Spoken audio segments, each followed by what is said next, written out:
Okay. News comes first here on Channels Television. The Supreme Court has declared a former Kaduna State Governor Ahmed Markafi as the authentic national chairman of the People's Democratic Party. The judgment has finally laid to rest the long-drawn internal crisis rocking the country's biggest opposition party. Details of that within the next 30 minutes at the top of the hour here on Channels Television. Let's get to talk about what Bismarck Rewane, the Chief Executive Officer at Financial Derivatives, called a rich man, poor man country, a tale of two cities, or a tale of two countries in one.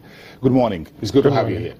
When you read reports, which is not essentially new, that there's an alarming economic and financial divergence or disparity, and this happens everywhere. In India, in every other country, there's always economic disparity between the rich and the poor, but this report says Nigeria's own is a very serious case. Do you agree? I agree.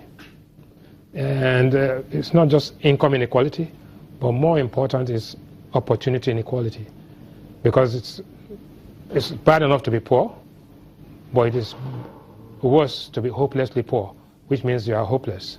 So when you superimpose this against the misery index, which means inflation and unemployment, income inequality, opportunity disparity, then you have a potent mix that could lead to violent eruptions.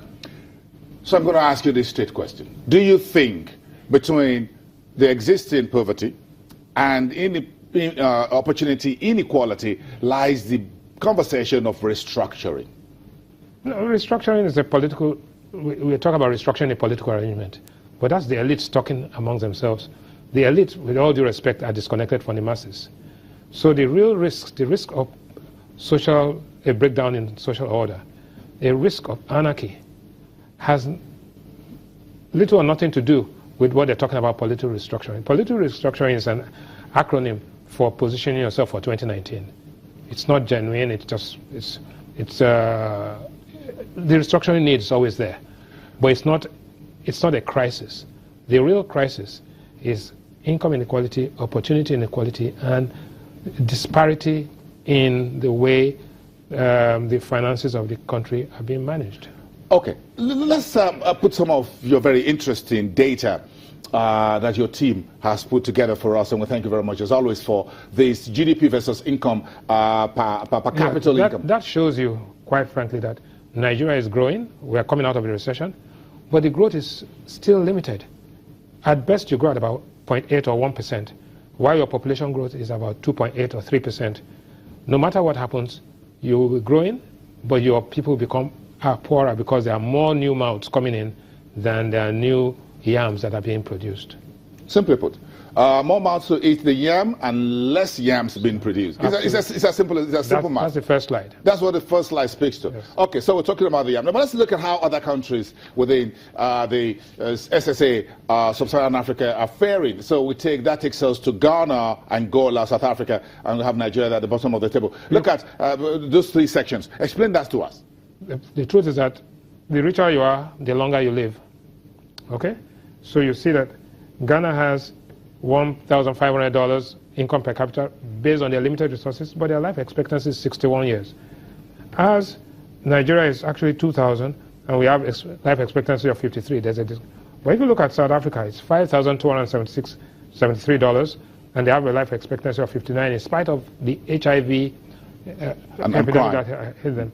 Angola has $3,000 and have a life expectancy of 53. Well, what we are saying is that having a growth potential without actually exploiting it to its fullest and suboptimal utilization of resources will not give you the kind of economic and social outcomes. The most important outcome is the Human Development Index, which means good life expectancy, good investment in education, healthcare, and inclusive growth. You are not getting that at this point in time. So there's need to do a lot more. That is part of what the Economic Recovery and Growth Plan is addressing, what the acting president is talking about, actively trying to include everybody, especially contacting the people in the Niger Delta to ensure that oil production, gas production is consistent, and then deploying some of those resources into the Northeast, which is actually a huge point. But coming back to the real study, which you alluded to earlier, which came out yesterday, about financial exclusion and financial services, banking, and poverty. So what comes first? Must you be rich before you are financially included? Must you be rich before the banks come to where you are? Or should the banks be there to make you rich? Which comes first? That's a big question. And if you look at, you'll find that, let us take GT Bank, for example. Yeah, we're looking at the map. The map. In terms of branches. Branches. Because first and foremost, what do robbers go for? Robbers go for money. Why do robbers rob banks? Because that's where the money is. So why are banks there? Are banks there to make money? Banks are there because they respond to where the money is. Now, if you look at GT Bank, of the 400 branches, 168 are in the southwest, including Lagos. That is 52%. In 6 political zones, about 52% of their branch network is located in one zone. The remaining 5 zones have to share 50% among themselves. And then let's break it down. The south-south has 10%. The northwest has 7.5%, and the north-central has. Then you look at northeast, it has 2%.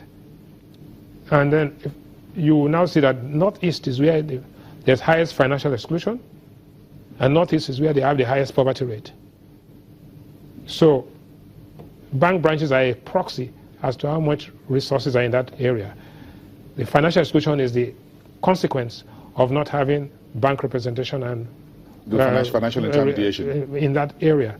Now the result is that same area, if you go to the next slide, which is the poverty map. Poverty map, which is a time bomb. I could see a bit of now, a the big flashes there are in the northeast, where there's poverty, financial exclusion high, and there's crisis, there's Boko Haram. In the south-south, where there's distribution of income issues about resource control, another flashpoint. The only 2 areas of affluence in Nigeria, theoretically, are Lagos and Abuja.